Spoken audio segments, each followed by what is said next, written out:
From the start of the First World War, Germany seized on Britain's greatest weakness, a vast empire, hard to defend, fatal to lose. The gamble was that Britain might risk everything to protect it, even victory on the Western Front.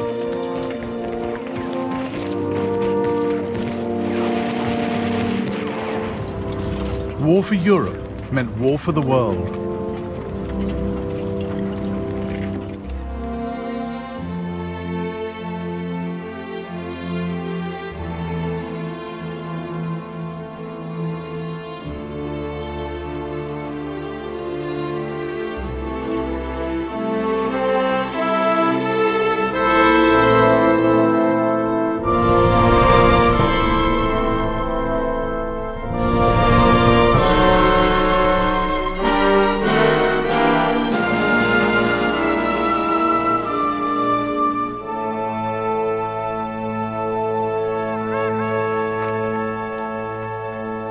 It was Germany's idea to take the war beyond Europe, but it wasn't a bid for expansion, let alone world domination. The aim was to take the pressure off her armies in Europe by attacking the British Empire, hoping to divert Britain's troops, ships and resources to defend distant colonies. Britain also had no thought of a bigger empire. She just didn't want to lose the one she had. So while Germany wanted to open the war up around the globe, Britain was desperate to close it down.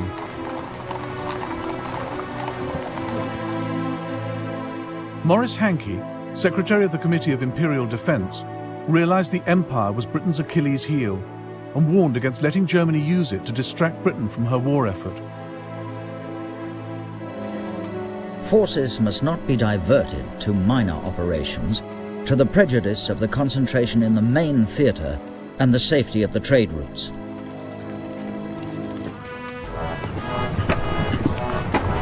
"15 years before, Germany had proclaimed herself an empire builder. The Kaiser had taken his country into the 20th century as a German admiral, creating a global German navy.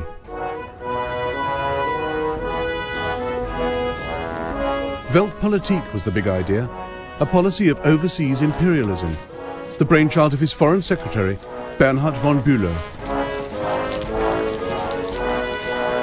The days when the Germans left the earth to one neighbour, the sea to another, and kept only the heavens for themselves, are over. We don't want to put anyone in the shade, but we too demand our place in the sun. Germany had come late to the game of empires, but by 1900 she had Togoland, Cameroon, German Southwest Africa, now Namibia, and German East Africa, now Tanzania. Her flag flew over patches in the Pacific, New Guinea, Samoa, and Micronesia. She had a vital toehold in China, at Tsingtao, where she recoaled her ships and brewed beer. Grand Admiral Alfred von Tirpitz saw this as just the start. We are now standing only at the beginning of a new division of the globe.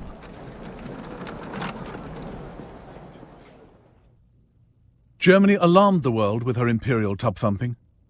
She eyed up Puerto Rico and considered pouncing on the Panama Canal the minute it was completed.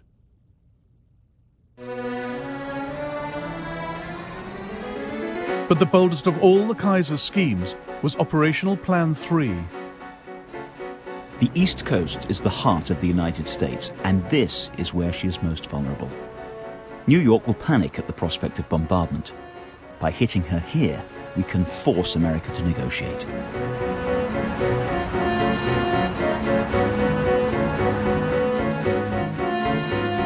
Germany's secret plans from 1903 to attack the eastern seaboard with 60 ships and 100,000 men, to shell Manhattan and capture Boston.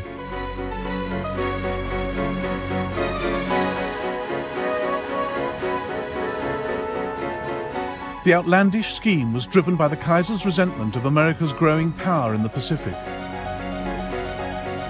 He believed in a militarist state and increasingly hated what the West stood for.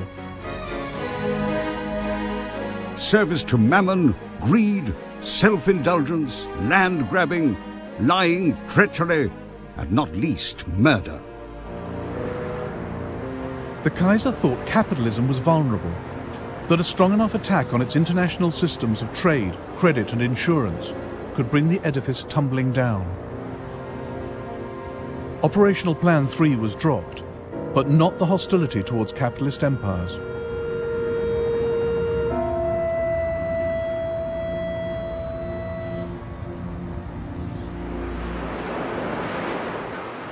By 1912, Germany had traded in Weltpolitik for a more realistic policy. Now, her military machine prepared for a European, not a global war, and the army got the budget increase, not the navy. The first day of war found Germany's high seas fleet trapped by the mighty British Navy in the North Sea. And all the German Navy had to threaten the entire British Empire was a scattered force of 17 cruisers linked by a wireless network to Berlin.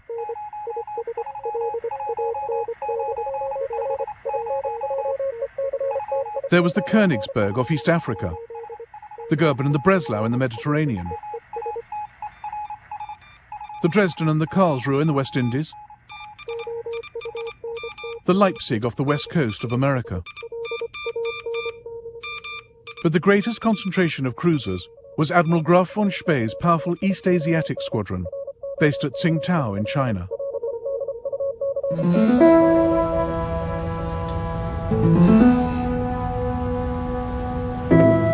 Tsingtao gave Germany a huge area of operations, across the South China Sea and into the Pacific.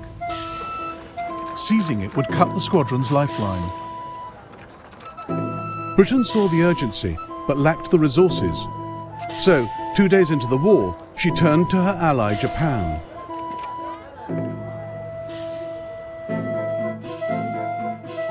Japan was a growing power. Britain's call for naval help suited her ambitions perfectly. Together, Britain and Japan would capture Tsingtao, vital German base, and the Kaiser's pride and joy. It would shame me more to surrender Tsingtao to the Japanese than Berlin to the Russians. On the 2nd of September 1914, 60,000 Japanese troops landed up the coast, violating China's neutrality. They met up with 2,000 British and closed in on the German garrison of 4,500. It's unbearable. All we can do is sit and wait for this bunch of monkeys to arrive. Every day they get a bit closer. No one expects to get home in one piece. No hope of reinforcements. The noose around our necks is getting tighter and tighter.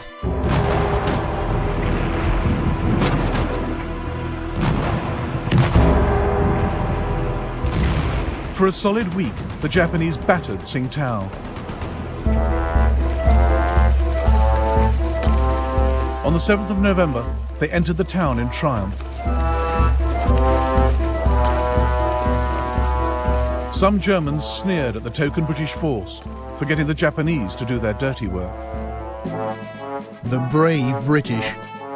They played no part in the capture of Tsingtao, but they joined in the victory parade. As they went by, we Germans were ordered to turn our backs on them. The English complained to the Japanese commander, but he simply said, "Well, we can't repeat the whole procession just because of that."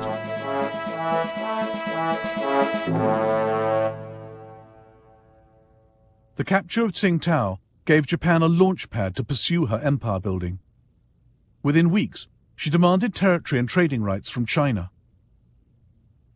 Japan also seized all German possessions north of the equator. Australia and New Zealand were quick to steal those to the south. Much to America's frustration, Britain had empowered Japan in the Pacific. Key stage in a process that would lead, a quarter of a century later, to Pearl Harbor.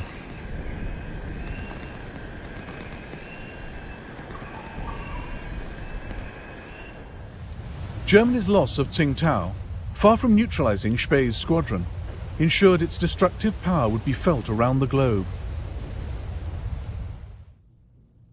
The best German cruiser commanders, like Spee, were fearless mavericks whom the war turned into heroes. Superb sailors with the instincts of pirates. The Kaiser had given them full authority to make their own decisions in wartime. The heavy responsibility of the officer in command will be increased by the isolated position of his ship, but he must never show one moment of weakness. Above all, the officer must bear in mind that his chief duty is to damage the enemy as severely as possible. Spee now split his squadron. The light cruiser Emden, under Captain Karl von Müller, made for the Bay of Bengal. Spee in the Scharnhorst led his other ships across the Pacific.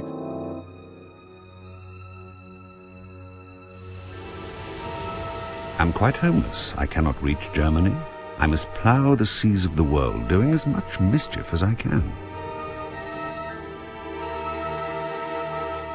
At the Admiralty in London, Winston Churchill fretted about where Spee would show up next. The vastness of the Pacific and its multitude of islands offered him their shelter, and once he had vanished, who should say where he would reappear? He was a cut flower in a vase, fair to see, yet bound to die. But so long as he lived, all our enterprises lay under the shadow of a serious potential danger.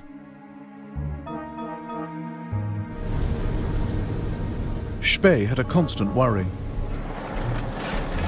Cruisers needed coal every 8 or 9 days or they'd be dead in the water. He made for neutral Chile, where he had coal waiting for him.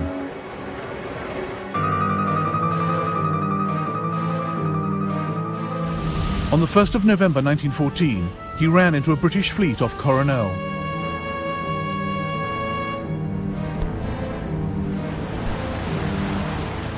The battle which followed inspired a post-war feature film. The British commander was Admiral Sir Christopher Cradock, under orders from London. It appears that Gneisenau and Scharnhorst are working across to South America. Be prepared to meet them in company. Cradock had one ship that could outgun Spee's fleet, but she was slow and had been left behind. Now Cradock raced towards enemy ships better armed than his. He had ignored his own rule of thumb.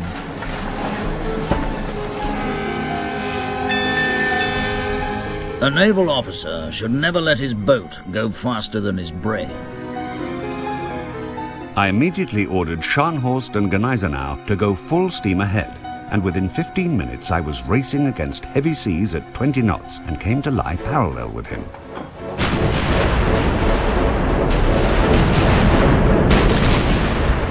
Cradock's ships were no match for Spee's. Good Hope and Monmouth were obviously in distress. Monmouth yawed off to starboard, burning furiously. There was a terrible explosion on Good Hope between her mainmast and her after funnel. The gust of flames reached a height of over 200 feet, lighting up a cloud of debris that was flung still higher in the air.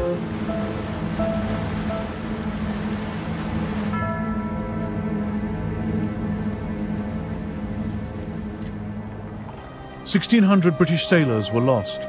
It was Britain's worst naval defeat for 250 years. The global war was going Germany's way.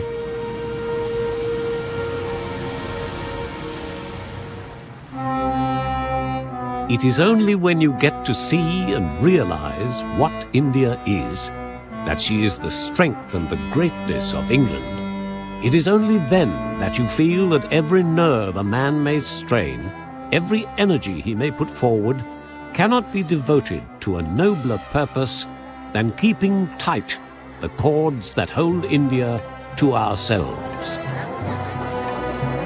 Britain's empire and trading network was the single biggest resource she brought to the war. And India was at the heart of it. The cords were never tighter. All the more reason for Germany to want them cut.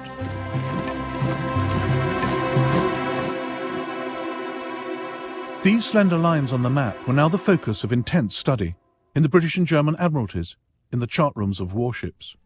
Fingers traced the vital shipping lanes, through the Suez Canal, around South Africa's Cape. Minds pondered how to protect them, how to sever them. And one of the sharpest minds was on the bridge of the German cruiser Emden. A month after she left Admiral Spee's squadron, Captain Karl von Müller steered her into the Bay of Bengal. In 1932, the Germans made a feature film about his odyssey.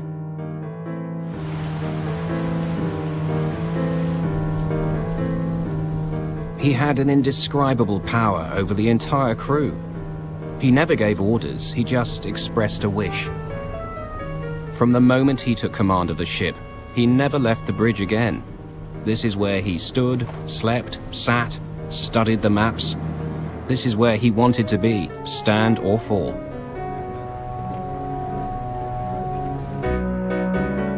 The Emden sometimes rigged a dummy funnel to look like a British cruiser.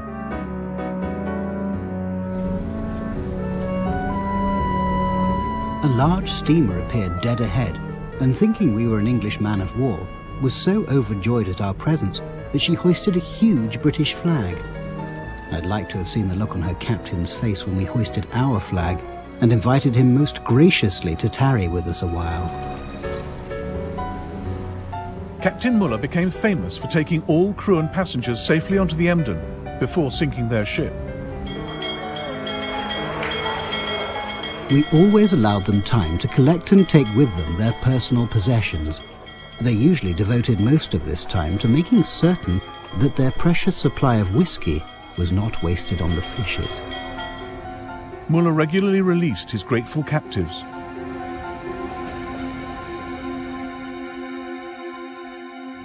Such was the Emden's impact that the British Admiralty later drew up this chart to track her movements.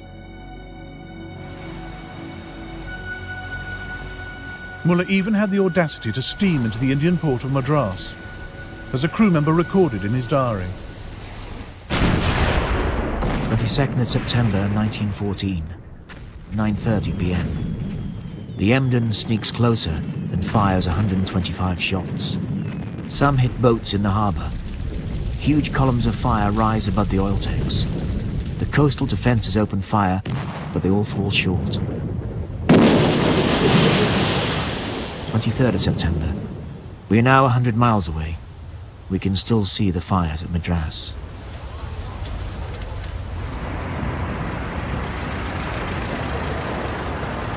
In the City of London, freight rates and shipping insurance rocketed. At one point, the entire British trade fleet in the Bay of Bengal was kept in harbour rather than fall prey to dashing Captain Müller. Germany's rogue cruisers were starting to harm Britain's war effort. 3 transports are delayed in Calcutta through fear of Emden. This involves delaying transport of artillery and cavalry. The Cabinet took a strong view. The extirpation of these pests is a most important subject. While the Emden ran the British ragged at one end of the Indian Ocean, 25 Royal Navy warships hunted the cruiser Königsberg at the other, off the coast of Germany's East African colony. She had raided Zanzibar and sunk a British light cruiser from her secret hideout in the Rufiji Delta. The frustrated British decided to strangle all her possible bases, starting with the port of Tanga.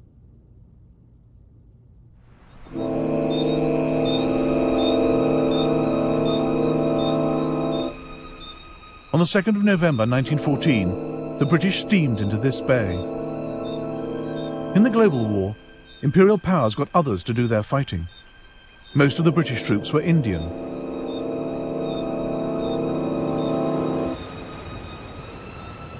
Their arrival was closely watched by Thomas Planton, a 16-year-old African fighting for the Germans.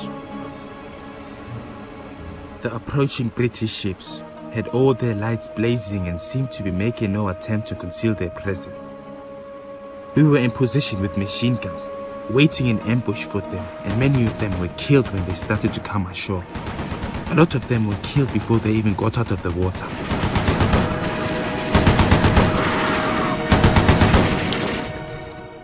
Thomas Plantin was one of 2,500 men under German commander Paul von Lettow-Vorbeck. The British thought taking Tanga would be a pushover, but they reckoned without Lettow. He was a professional Prussian soldier, hard as nails, charismatic. Von Lettow was a remarkable soldier, but stubborn and single-minded to a degree I have fortunately never experienced before. His most remarkable quality was the reckless energy with which he pursued his goals. This was often covered up by his persuasive charm, which he could switch on if he wanted to. On the ship to Africa, von Lettow had met Karen Blixen, who would later write Out of Africa. He clearly turned on the charm for her. A German officer, von Lettow, who belongs to a very old Mecklenburger family, has been such a friend to me.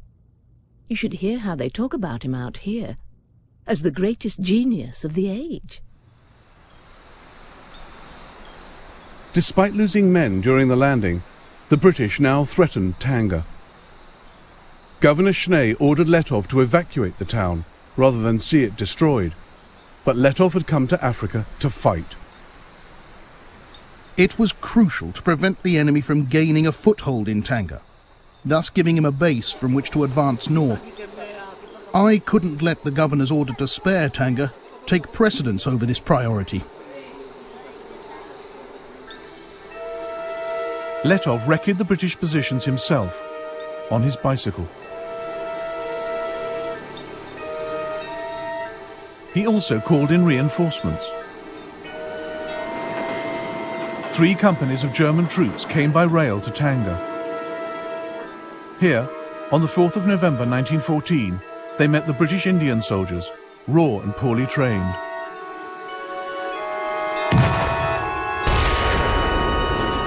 British intelligence officer Richard Meinertzhagen watched the ensuing rout. Half the 13th Rajputs turned at once, broke into a rabble and bolted. I could not believe my eyes. They were all jabbering like terrified monkeys and were clearly not for it at any price. Everyone in the dense forest, friend and foe, was mixed up together, shouting in all sorts of languages. The enemy ran off in wild disorder, and our machine guns mowed down whole companies to the last man. Von Lettow was based here, at the German hospital.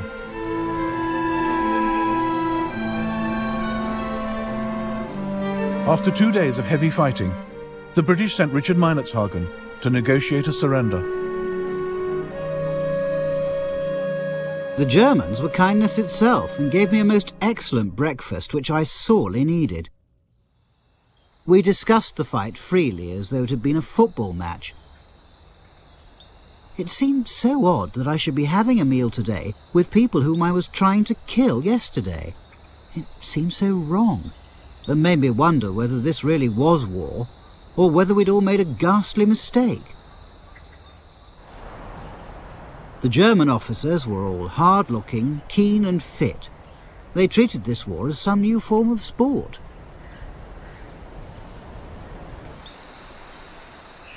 The British failed to take Tanga and suffered 700 casualties. Lettow lost just 65. Germany hailed him as a hero. A German David is fighting alone against the British Goliath in Africa. If we cannot fight by his side, at least we must make sure that he is well supplied with shot for his sling. But the British blockade of Germany prevented reinforcements reaching Lettow. Further east, across the Indian Ocean, Muller was still causing havoc. He'd sunk 2 warships and captured 23 merchant ships. On the 9th of November 1914, the Emden anchored at the Cocos Islands to destroy the British wireless station. But the radio operator spotted the Emden's bogus 4th funnel and put out a call for help. The Australian cruiser Sydney picked up the message and ended the Emden's maverick career.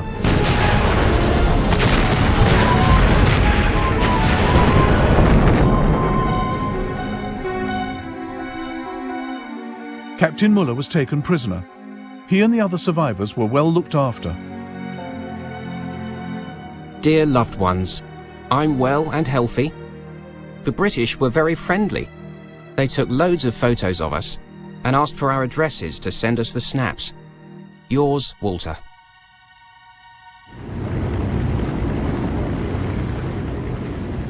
Now, Admiral Graf von Spee's luck also ran out.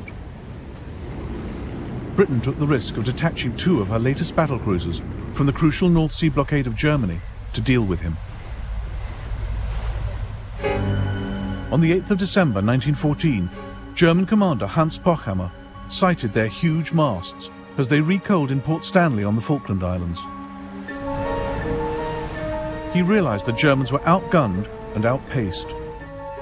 We choked a little at the neck. Our throats contracted and stiffened. For that meant a life and death grapple, or rather a fight ending in honorable death. The German fleet tried to get away, but the British battlecruisers were too fast. At 1:25 p.m, Spee turned to face them. But the British were careful to stay out of range of his guns, firing their own from 16,000 yards.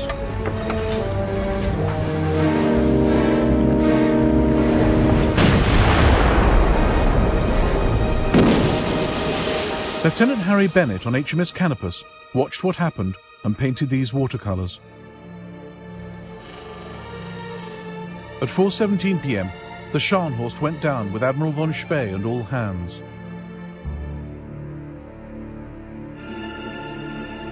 At 6:02 p.m, the Gneisenau sank with most of its crew, including Spee's younger son Heinrich. His other son Otto was on the doomed Nuremberg. The sight was one of fearful awe. She turned over and sank with a graceful gliding motion, as would a tumbler pressed over in a bowl of water. Those who went down in her were game to the end, for we saw a party of her men standing on the quarterdeck, waving the German ensign as she sank, and so they went down into their watery grave. The Battle of the Falklands heralded the end of Germany's cruiser campaign. Her global war would increasingly have to be fought on land. Again, her commanders would stretch slim resources to lead the British Empire a dance.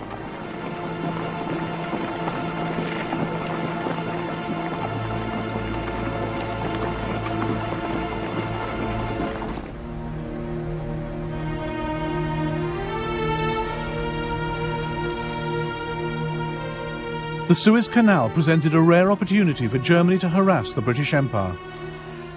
A crucial British sea lane, vulnerable to attack by land forces.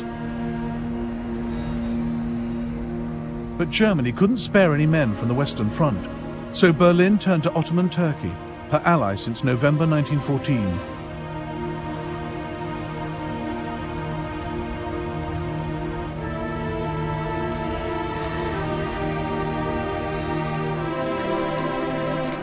The Turkish Fourth Army was stationed in Palestine, just 150 miles from the Suez Canal.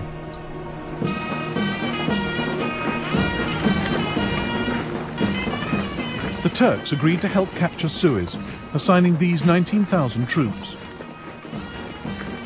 They saw it as the first stage in their own reconquest of Egypt and Libya.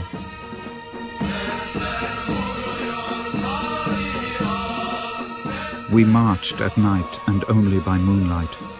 My heart was filled with a deep melancholy, mingled with great hope of success.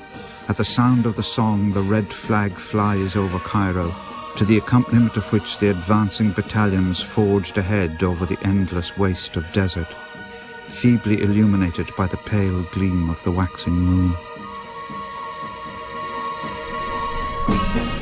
The Turks had to transport howitzers, floating pontoons, food and water across the Sinai Desert, and didn't lose a single man. In the early hours of the 3rd of February 1915, they reached the Suez Canal. The German colonel who had planned the operation now watched it go horribly wrong. A sentry noticed our attack and fired. The shots created panic. The English then blasted the banks with machine gun fire.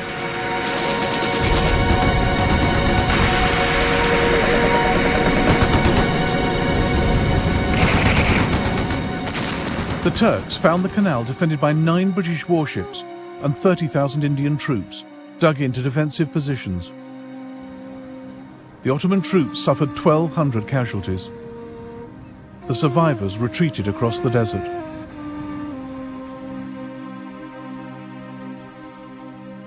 The attack had failed, but Africa was now a battleground in Germany's global war. She had 3 bases of operations: the Cameroons, Germany East Africa, where Letov was still at large, and German Southwest Africa with its ports and wireless stations. Luckily for Britain, she had a colony right next door. Unluckily, it was the one whose loyalty she could least rely on.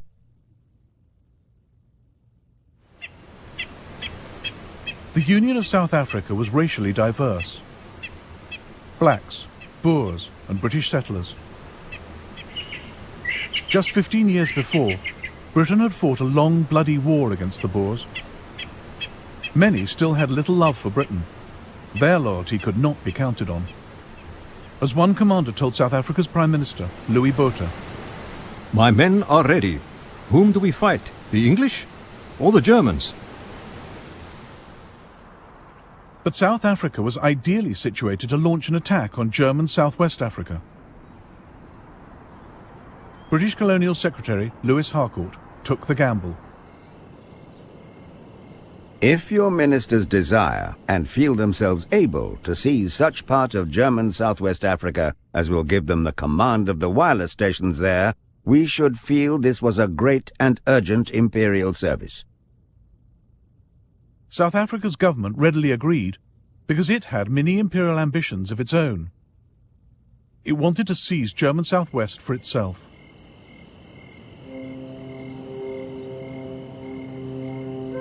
On the 14th of September 1914, South African forces crossed the Orange River into German Southwest.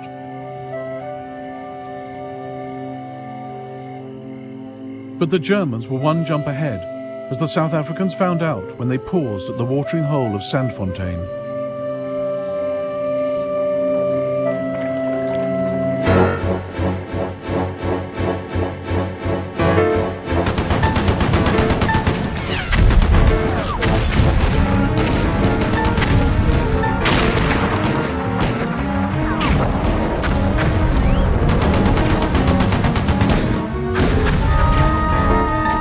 The South Africans were beaten, but there was worse to come.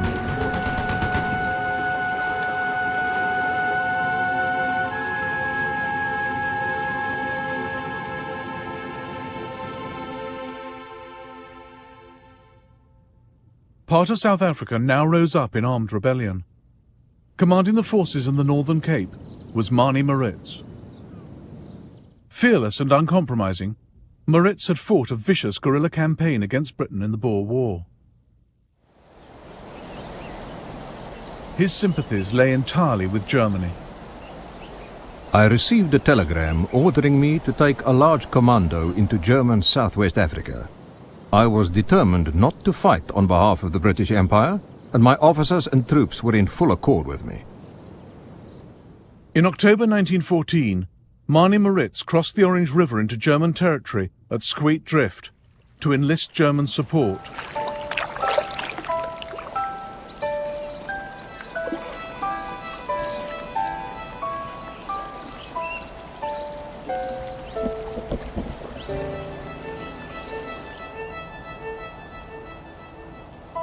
Two days later, Maritz addressed his troops under this tree.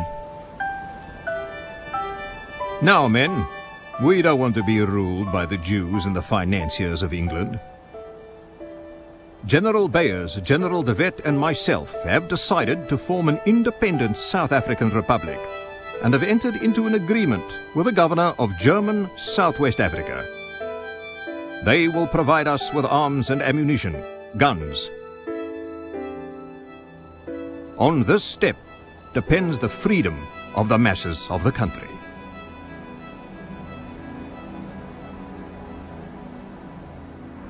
Britain's request for help had brought her dominion to the brink of civil war. In London, the Colonial Secretary Lewis Harcourt feared the breakup of the Union of South Africa. He secretly ordered 30,000 Australian soldiers diverted to the Cape to smother the rebellion. Safety of the Union is first and paramount consideration. We attach no importance to German Southwest Africa in comparison. The Australians weren't needed. In the winter of 1914, the loyal South Africans defeated the Boer rebels. This is rare film of 50 of them being led to trial in Cape Town. But they never caught Mani Moritz. By July 1915, South Africa cornered the Germans, forced their surrender, and annexed their colony. And Britain had more work for South Africa, north this time, to deal once and for all with von Lettow. London turned to South Africa's defence minister to lead the campaign, Jannie Smuts. Smuts too had fought in the Boer War, but was now passionately pro-British. More a statesman than a soldier, Smuts made an indifferent general of conventional forces. And he was up against Lettow. British officer Richard Meinertzhagen was now Smuts's intelligence officer. Smuts is quite determined to avoid a stand-up fight. He told me he could not afford to go back to South Africa with the nickname Butcher Smuts. If von Lettow is clever and Smuts not clever enough, there's going to be trouble. Lettow was clever. Here, at his headquarters at Moshi railway station, he thought through the idea of depriving Britain of manpower in Europe by opening up the war in Africa. The question was, could we, with our small forces, prevent considerable numbers of the enemy from intervening in Europe, or inflict substantial damage on their armaments and troops? I strongly believed that we could.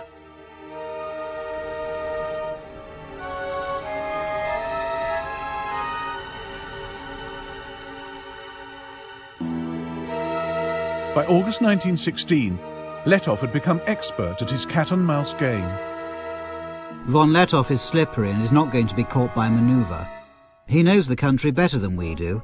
I think we're in for an expensive hide-and-seek, and von Lettow will still be cuckooing somewhere in tropical Africa when the ceasefire goes. Smuts has cost Britain many hundreds of lives and many millions of pounds.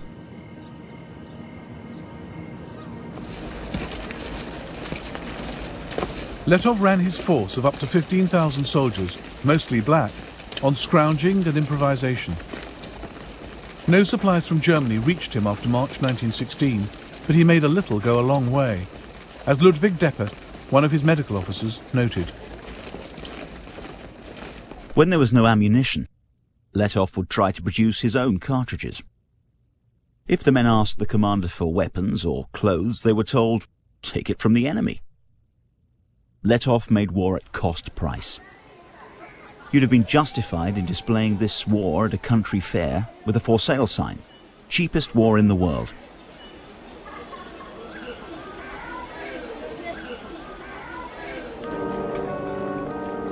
Jannie Smuts had 5 times Lettow's force and resources to match. But the further he went into German East Africa, the more stretched his supply lines. And he reckoned without the killer tsetse fly. The life expectancy for his 50,000 horses was just 4 weeks.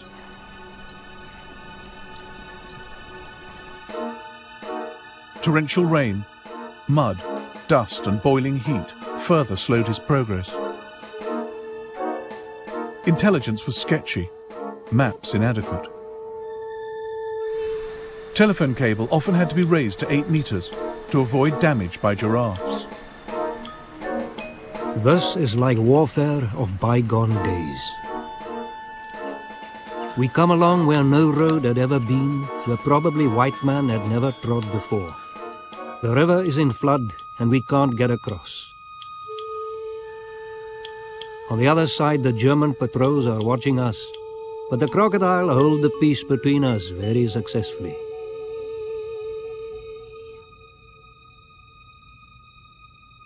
Letov played with Smuts, refusing to fight, slipping away, luring him deeper into Africa.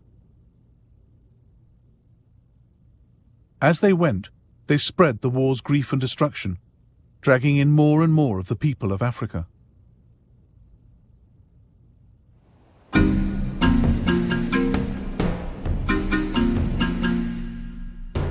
This war was being carried on the backs of black Africans.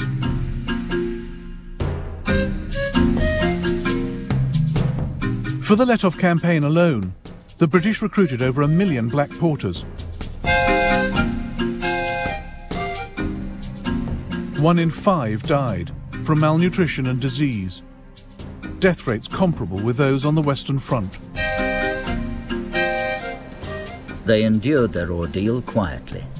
They only had duties and hardly any rights. They tumbled into the splashing mud with their heavy loads and were then ruthlessly forced to move on and catch up.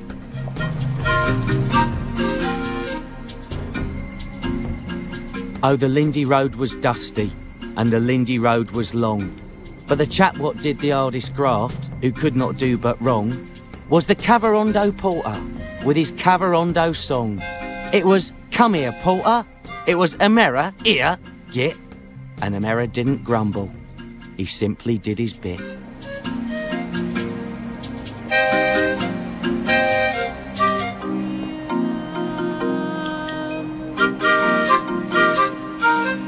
What Smuts saves on the battlefield, he loses in hospital. For it is Africa and the climate we're really fighting, not the Germans. Out of 20,000 South Africans, over half were invalided home by the beginning of 1917. They were replaced by black troops from Nigeria and Ghana. Recruitment of blacks soared in East Africa as well.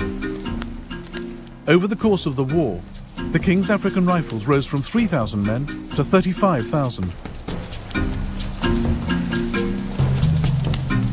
Fuloliani Longwe spoke for many black soldiers. Think of yourself buried in a hole with only your head and hands outside, holding a gun, death smelling all over the place. Listen to the sound of exploding bombs and machine guns, smoke all over, and the vegetation burnt, and of course deforested. Watch your relatives getting killed, crying, finally dead. These things we did, experienced, and saw. Letov survived undefeated to the very end, marching triumphantly through Berlin in 1919. The British never caught him, even though they turned it into an African war and set an army on his tail. But Britain and France had such reserves of manpower in their colonies that from 1914 they shipped them to Europe. Remarkable French colour photographs of the world that came to serve on the Western Front.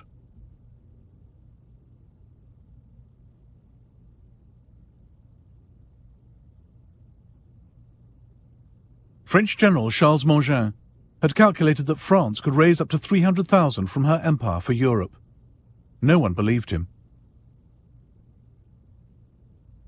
But in fact, they mobilized double that number.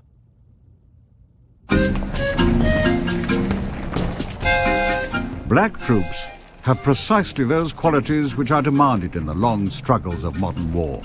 Endurance, tenacity, the instinct for combat, the absence of nervousness, and an incomparable power of shock. Not only do they enjoy danger, a life of adventure, but they are also essentially disciplinable.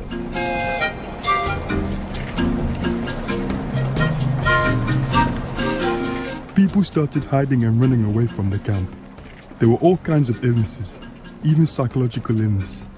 People didn't know where they were going or even why they were fighting.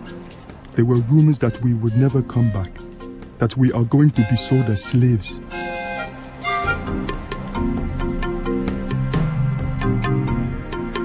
India provided Britain with 1.75 million men in the war. They'd been thrown into some of the toughest fighting from the start.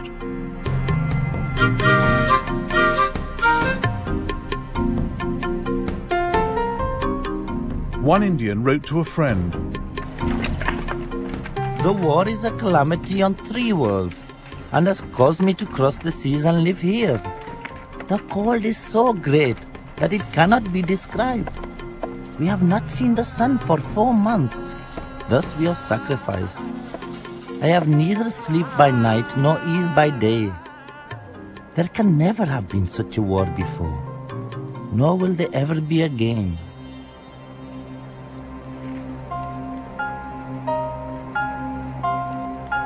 Some men, like Jason Jingo, used to the habitual racism of colonial rule, returned home with greater self-esteem.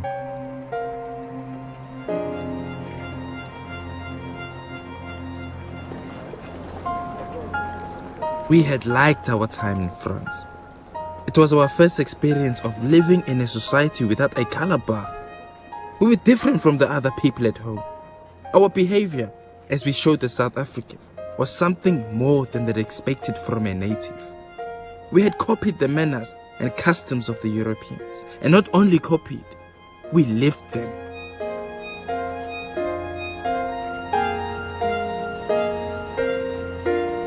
But it wasn't the same Africa Jason Jingo and the other survivors came back to after the war.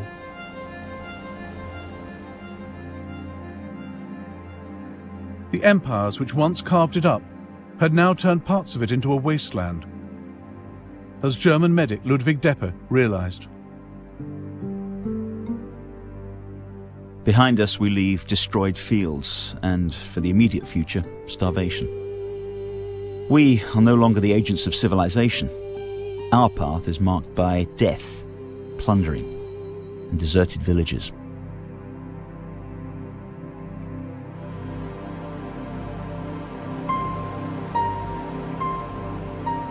It would be years before African nationalism took off, but a few had begun the journey. In 1914, John Chilembwe challenged the basis of the war and Africa's place in it. And his words would haunt colonial officials for years to come. Let the rich men, bankers, titled men, storekeepers, farmers, and landlords go to war and get shot. Instead, the poor Africans who have nothing to own in this present world, who in death leave only a long line of widows and orphans in utter want and dire distress, are invited to die for a cause which is not theirs.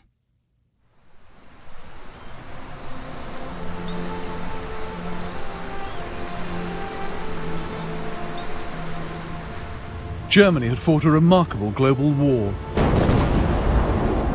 but it cost her cruisers, her wireless network, and all her colonies. Yet Germany had forced Britain and France to call on their empires and lean on their allies. In the process, these flexed their muscles and formed empires of their own.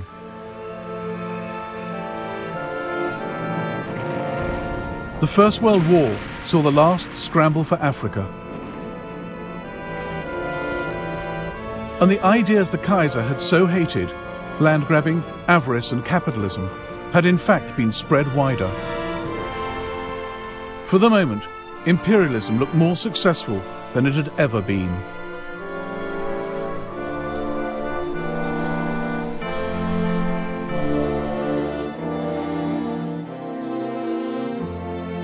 In the next episode of the First World War, the call goes out for jihad, holy war in the Middle East, the nightmare of Gallipoli, and the agony of the Armenian people.